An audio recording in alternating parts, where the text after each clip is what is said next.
Então aquilo que a gente imaginava agora é uma realidade, né? Estamos nós aqui agora e vamos possivelmente continuar isso durante 4 anos, reagindo a absurdos do governo Trump.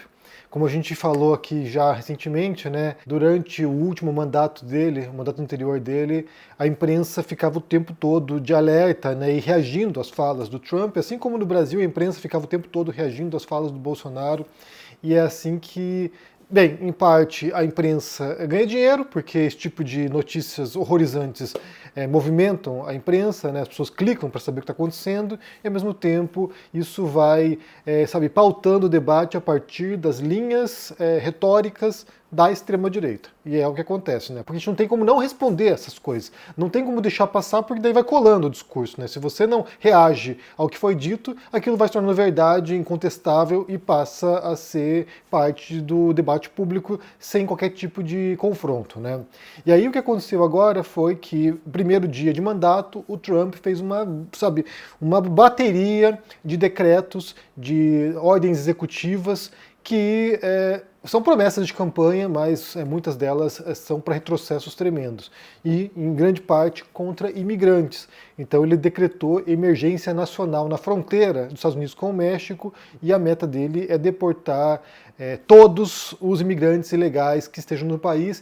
E uma das ordens executivas dele, né, que vai gerar problemas para o governo dele, porque dificilmente isso avança e vai ser contestado na Corte Suprema dos Estados Unidos, que é de impedir que crianças que nasçam nos Estados Unidos, filhos de imigrantes ilegais ou temporários, sejam reconhecidos como cidadãos americanos. Então, assim, atualmente, né, se uma criança nasce e você, for 2 pais brasileiros ilegais lá, a criança nasce e é cidadã americana. O que ele quer mudar agora é isso, né? Então, assim, já não vai mais ser assim, segundo o Trump, né?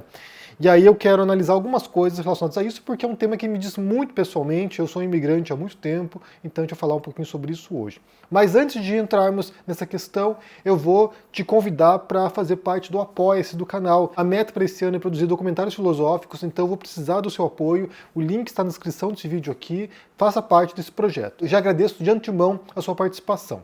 Então, para começar, vamos falar sobre essas ordens executivas do Trump que ameaçam agora de deportação quase 250 mil brasileiros. Ou seja, brasileiros que estão lá nos Estados Unidos agora, indocumentados, sejam que entraram pela fronteira, seja porque foram com visto de turista e ficaram, seja porque estão, irregulares no país. Tem muito brasileiro lá nessa condição, tem muito imigrante também indocumentado lá, né? Estima-se que quase 11 milhões de pessoas nos Estados Unidos estejam indocumentadas, então é muita gente para deportar e muito brasileiro nessa história. Então, possivelmente a gente pode imaginar aqui que tem vários brasileiros que são trumpistas, que, acharam o máximo que o Trump ganhasse a eleição, e que vão ser escorraçados do país, vão ser chutados do país, porque uma das agendas principais da extrema-direita hoje no mundo, né, nos Estados Unidos e na Europa, é contra a imigração. Aqui na Europa é um discurso recorrente dos grupos extremistas de direita.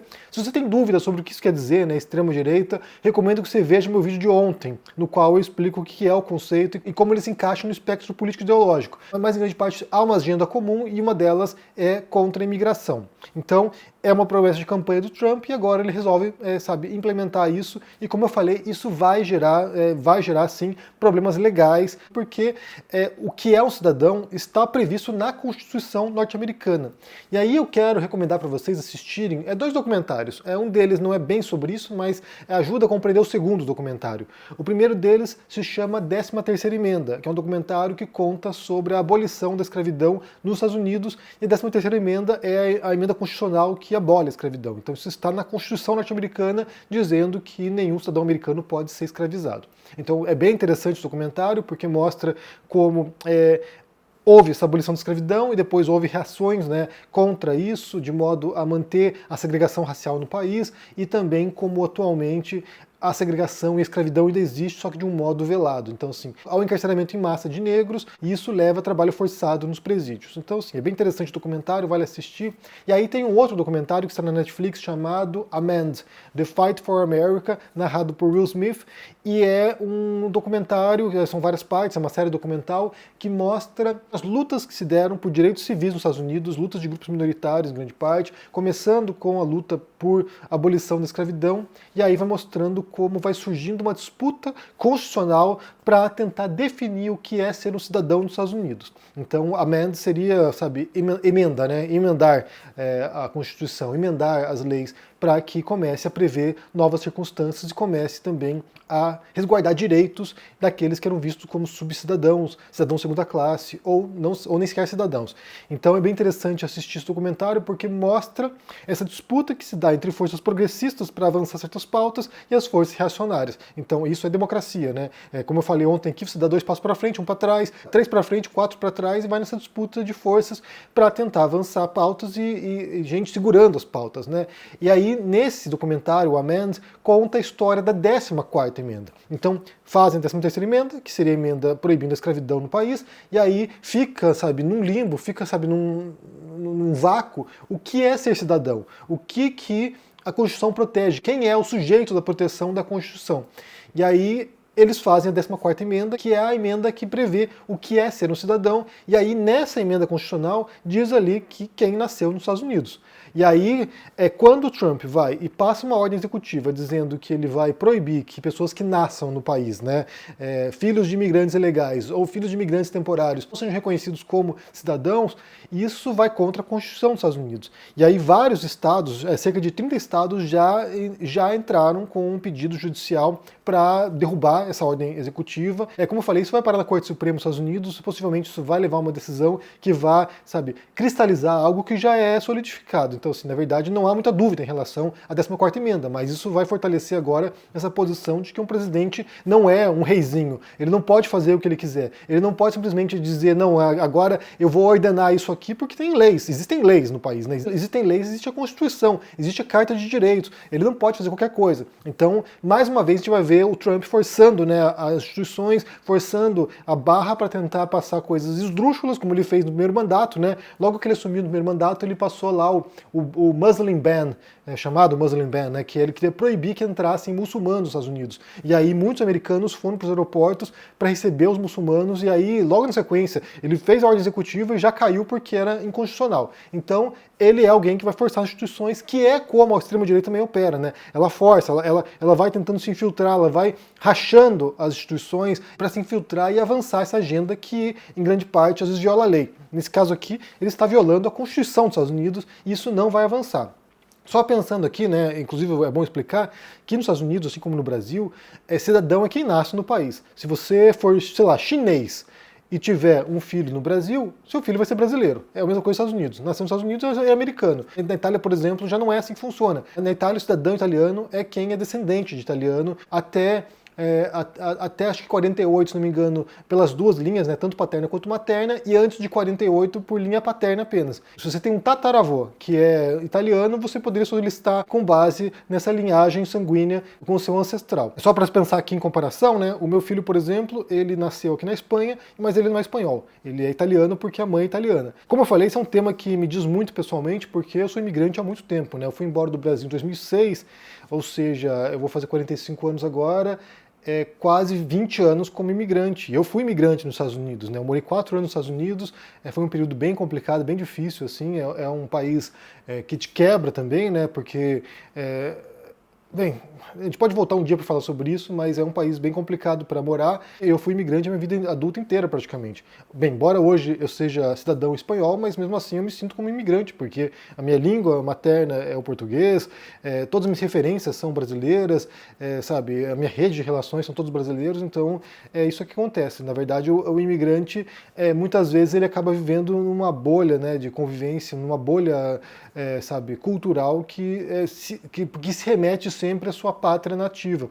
E aí, pensar nessas pessoas, né, 250 mil brasileiros que estão lá agora indocumentados nos Estados Unidos, correndo o risco de serem deportados a qualquer momento, porque daí fica naquela tensão permanente, né, naquele medo permanente, porque você consolidou sua vida, você construiu sua casa, você construiu suas coisas, comprou um carro, tem o filho que está na escola, você tem o seu trabalho, tudo já está, sabe, organizado, e de repente vem um desgraçado como o Trump para ameaçar a sua existência, e aí te jogar de volta para uma sensação de insegurança e voltar para um país com o qual você nem sequer tem relação às vezes mais, né, porque você passa 10 anos fora, seus amigos fizeram outras coisas, sabe? O mundo mudou e você volta um pouco, sabe, desraigado, porque as coisas mudaram.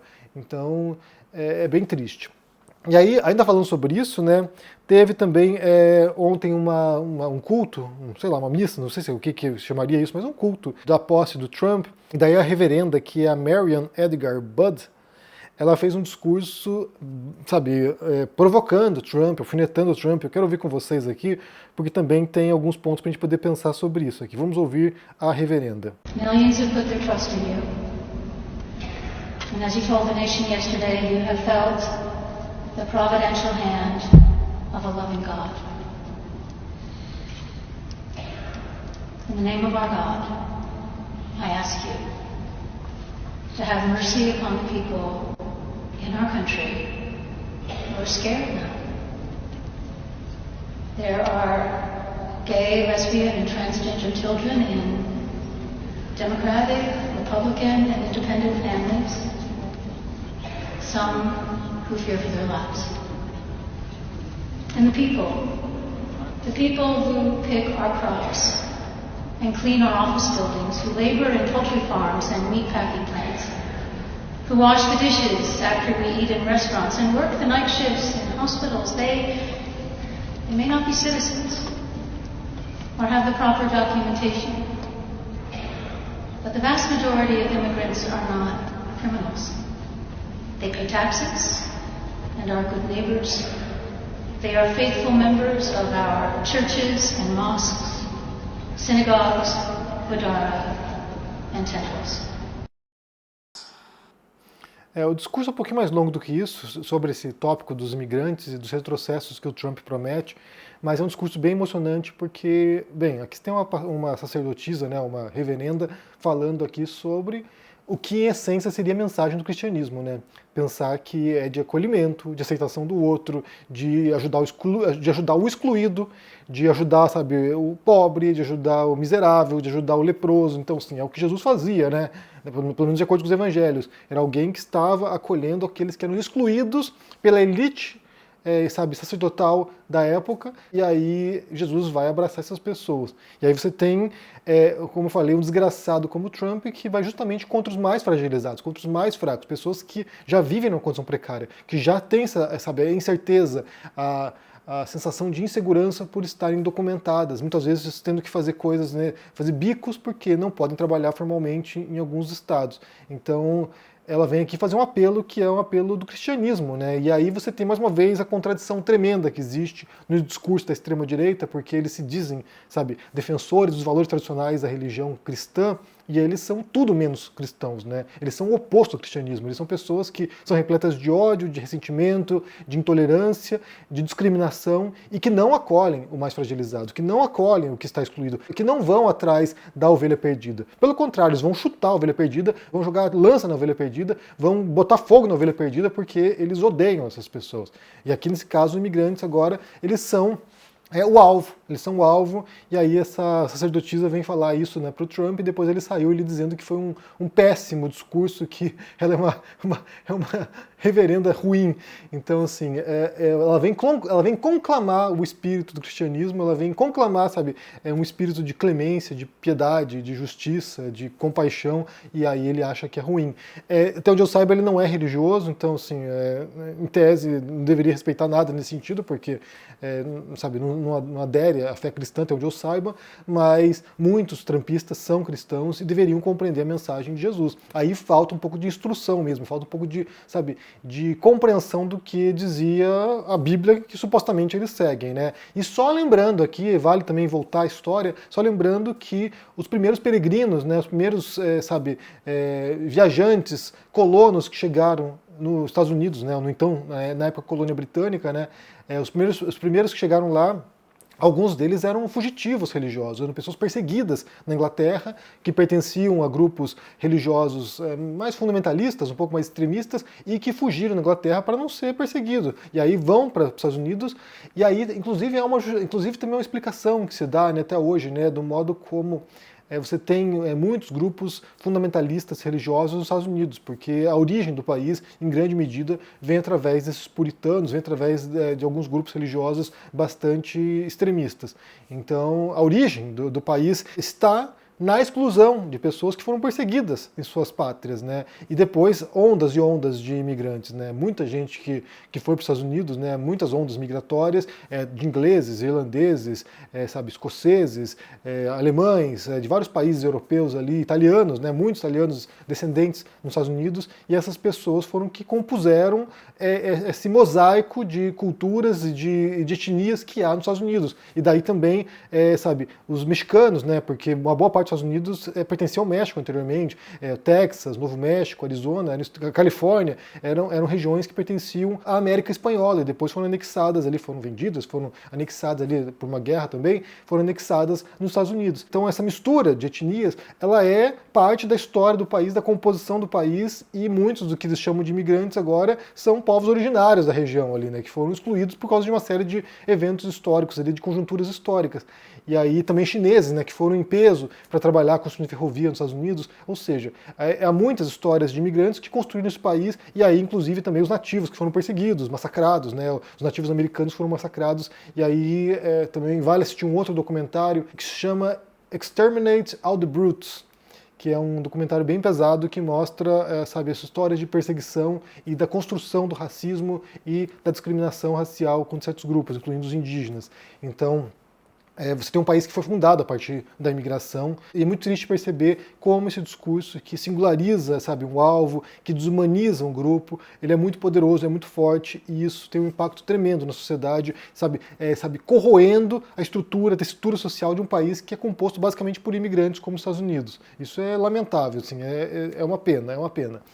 Bem, me diga o que vocês pensam aqui sobre essa história. Primeiro, sobre essa ordem executiva do Trump, que agora pode deportar, né, pode levar à deportação de quase 250 mil brasileiros que estão lá, indocumentados ou irregulares. Então é muita gente, é muito brasileiro que está lá, agora em situação de fragilidade. Muitos deles possivelmente são trumpistas, mas muitos não são. É uma galera agora que está em risco. E também esse discurso aí da reverenda, dando um puxão de orelha no Trump, mas entrou em ouvidos tapados. Ele não quis ouvir. É claro que uma mensagem de tolerância, de compaixão, não tem nenhum efeito em extremista, porque eles já criaram o alvo, né? Eles já determinaram, isso aqui é o inimigo e a gente precisa agir para derrotar esse inimigo, e aí não há compaixão, não há humanidade, não há respeito ao outro, não há qualquer tipo de senso de tolerância. Bem, me diga o que vocês pensam aqui sobre isso. Deixe aqui embaixo no comentário, deixe o joinha, se inscreva no canal aqui ativando o sininho, isso é muito importante para ajudar aqui no engajamento. Se torne um membro ou apoie o canal, como eu falei, isso é muito importante para ajudar a produzirmos documentários filosóficos esse ano, então conto com sua participação, o link está na descrição aqui, se torne um apoiador, vai ser muito importante para ajudar nesse projeto. Se cuide por aí e até mais. Tchau. O Brasil está passando por um momento extremamente delicado. O dólar passou de R$6, os juros subiram como há muito tempo não subiam, e a previsão é de que subam mais ao longo dos próximos meses. As pessoas estão completamente perdidas em relação ao que fazer com os investimentos delas e também em relação aos rumos da economia. A boa notícia que eu tenho para vocês é que está chegando a data do Mapa da Mina, o nosso evento anual, onde eu pego e transformo toda essa história de economia e investimentos numa linguagem muito simples, mostrando para vocês um resumo de todos os relatórios das principais instituições do Brasil e de fora do Brasil, para vocês poderem entender o que está acontecendo. Faço também minhas previsões em relação ao que vai acontecer no ano.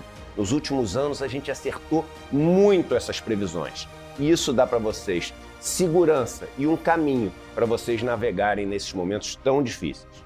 Vai ser dia 30 de janeiro, uma quinta-feira, às 8 horas da noite. É absolutamente gratuito. Para vocês se inscreverem, é só clicar no link aqui embaixo. Um abraço e até lá!